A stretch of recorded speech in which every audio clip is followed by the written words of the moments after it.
네, 여러분. 오늘은 제가 퇴사하고 마냥 놀 수가 없기 때문에 이제 취업을 해야 되기 때문에 그죠? 자소서를 작성을 해볼 텐데요. 제가 이번에는 외식업을 10년을 했잖아요. 근데 이제는 조금 바꿔서 리테일 업계 쪽으로 지원을 해보려고 합니다. 그런데 이게 제가 경력이 없잖아요. 그쪽 부분에서. 그래서 제가 요즘 찾아보니까 요즘엔 AI로 자소서를 쓴다고 하더라고요. 그래서 저도 이번에 직접 AI로 자소서를 작성해 보도록 하겠습니다. 이게 진짜로 도움이 되는지 아니면 그냥 AI가 쓴 티가 좀 많이 나는 그런 수준인지 같이 한번 영상으로 확인해 보도록 하겠습니다. 이게 자소서를 이걸 제가 오랜만에 써보려고 하니까 참 쉽지 않습니다. 이게 특히 저 같은 경우 예전에 외식업계에서 본부장으로 있으면서 인터뷰를 제가 오히려 보는 입장이었고 지원서를 확인하는 입장이었는데 이제는 제가 지원을 해야 되는 상황이 오다 보니 이걸 어떻게 풀어야 할지가 좀 고민입니다. 막막합니다, 지금. 게다가 지금 업계를 바꿔서 지금 지원을 하려고 하기 때문에 이 리테일 업계에서는 제 역량이 어떤 역량이 필요로 하는지 이런 것들을 조금 AI의 도움을 받아서 AI로 자소서를 한번 써보도록 하겠습니다. 오늘은 챗 GPT를 통해서 자소서를 제가 작성을 해볼 거고요. 리테일 업계에 맞게 잘 작성을 해서 그거를 실제로 지원을 해보도록 하겠습니다.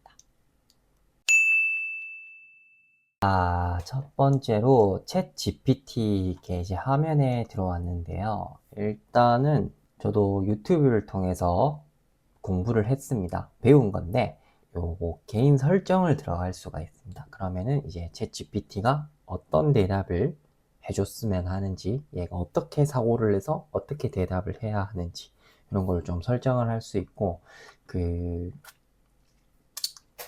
영화에서 쓰는 표현인데 페르소나라고 하죠. 이 챗 GPT를 나처럼 이렇게 만들 수가 있습니다. 외식업 10년차 경력을 가지고 있고, 내 경력 사항은 이러이러이러해 이렇게 입력을 했습니다. 그리고 이제 중요한 거는 일단 여기서 간단하게 자기소개서를 작성해 달라고 요청을 한번 해 보겠습니다. 정레이의 자기소개서와 지원 동기를 각각 약 500자 이내로 작성 부탁해 하고 입력을 했습니다. 네. 블라블라블라 막 쓰고 있습니다, 지금. 네. 이게 여기서 사용하시는 분의 정보를 조금 디테일하게 적어주시면 좀 더 좋을 것 같아요. 이렇게 나왔는데, 되게 금방 나왔습니다. 자소서가 몇 초 만에 완성이 되어서 자소서가 뚝딱 나왔습니다. 네, 읽어보니까 이게 뭔가 좀 너무 포멀하고 감정이 없어요. 조금 아쉽죠. 이거는 이 담당자가 봤을 때는 광탈입니다, 광탈. 나이도 37이라 먹은 애가 자소서를 이따로 썼다. 광탈입니다, 광탈. 요번에는 그러면 조금 추가적으로 요청을 넣어보겠습니다. 내가 10년차 경력 중에 쌓은 역량 중에 직영점과 가맹점 가수를 운영하며 고객 서비스와 고객 경험을 한 것, 팀빌딩을 통해 조직 운영을 한 경험, 하려고 리더십 두 가지를 강조해서 수정 문장을 좀 다듬어 달라고 했는데 이렇게 줄줄줄 나오고 있습니다. 네, 요청한 거대로 자기소개서 첫 줄에 고객 서비스와 고객 경험을 최적화하는 데 주력한 전문가입니다. 이런 표현이 나왔습니다. 그리고 팀빌딩을 통해 조직 운영하며 리더십을 발휘한 경험, 맞춤형 서비스, 경력 기반으로 좀 더 그런 역량을 강화해서 나왔는데 아직도 뭔가 인사 담당자가 봤을 때는 의구심이 조금은 드는 조금 빈약한 자기소개서라고 할 수 있겠어요. 일단은 AI가 이 초안을 이렇게 작성을 해주기 때문에 속도는 엄청 빠른 것 같습니다. 그런데 이거를 이대로 제출을 한다면 뭐 그쪽 업계가 어떤지 모르겠지만 저 같은 경우에는 채용을 하지 않습니다. 이거는 서류에서 광탈입니다. 왜냐하면 이 10년차 경력을 가진 사람인데 이 업계도 다를 뿐더러 이 사람의 경험이 어떤지 전혀 녹아나 있질 않거든요. 이 사람이 왜 이 리테일 업계에 지원을 했는지 이런 것들도 조금 빈약한 것 같고 조금 로열티가 조금 떨어지는 느낌입니다. 그래서 좀 자, 여기 보시면 왼쪽은 AI가 처음으로 작성해준 자소서고요. 이제 제 역량들을 좀 강화해달라고 했던 아까 그 자소서고, 오른쪽 같은 경우는 제가 이제 리테일 업계, 제가 좋아하는 나이키와 아디다스에 이제 지원하기 위해 조금 수정을 한 자소서입니다. 이 AI가 쓴 것들은 워낙 구조적으로는 완전하고 되게 깔끔한 느낌은 있습니다만, 뭔가 개성은 없는, 그냥 회사가 봤을 때도, 그래, 알겠는데 내가 니를 뽑아야 할 이유는 느껴지지 않아. 약간 이런 느낌의 형식적인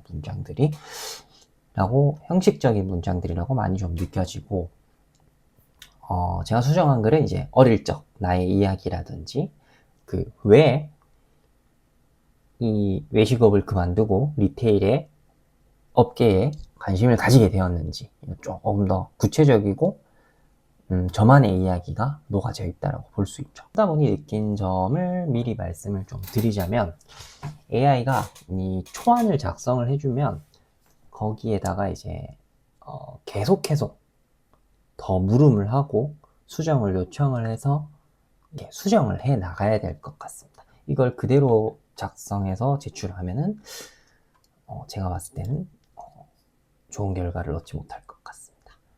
그리고 채용하는 회사, 지원할 회사의 인재상이라든지 그런 것들을 조금 공부를 리서치를 한 다음에 그런 걸 반영해서 좀 수정을 해줘, 이런 거를 하면 조금 좋을 것 같고, 읽다가 보면은 또 약간 좀 누가 봐도 좀 AI가 쓴 것 같은 딱딱한 느낌이 조금은 있습니다. 우리 사람이 좀 작성했다라는 느낌을 주면 조금 더 좋을 것 같습니다. 결론적으로 AI로 자소서를 작성하는 것은 아마 초안을 빠르게 잡아주고 글에 뭔가 구조적인 틀을 잡아주는 용도로 사용을 하시고, 결국은 자기를 소개해야 되는 자기의 경력에서의 경험이나 내가 왜 이 회사에 맞는 인재상이냐, 이런 것들은 또 본인이 직접 풀어서 작성을 해야 될 것 같습니다. 네. 자소서를 작성을 해봤는데, 이게 이제 챗GPT를 이용해서 자소서를 사용하는 데 있어서 좀 팁을 드리자면, 처음으로는 초안을 잡는 데 사용을 하고요. 두 번째로는 이제 내 상황이나 지원하고자 하는 회사 인재상이나 채용 공고 내용을 챗 GPT에게 학습을 시키면 좋을 것 같고요. 마지막으로 지원하는 회사나 브랜드, 예를 들어 저처럼 나이키를 지원한다라고 하면 그 회사에 대한 나의 경험이나 거기서 필요로 하는 내 능력을 좀 브랜드와 연관지어서 할 수 있는 내용까지 학습을 시킨다면 좋을 것 같습니다. 그래서 나온 결과를 가지고 읽고서 바로 이렇게 사용을 한다기보다는 계속 끊임없이 이 챗GPT에게 물음을 더 줘서 자꾸 이 사람이 아니죠. 챗GPT가 가지고 온 답을 이제 내가 내린 답처럼 만들어가는 과정을 거치면 이제 조금은 쓸만한, 그 회사에서도 보고 나서 이 지원자가 이렇게 썼구나, 이런 사람이구나를 좀 알 수 있는 그런 자소서가 되지 않나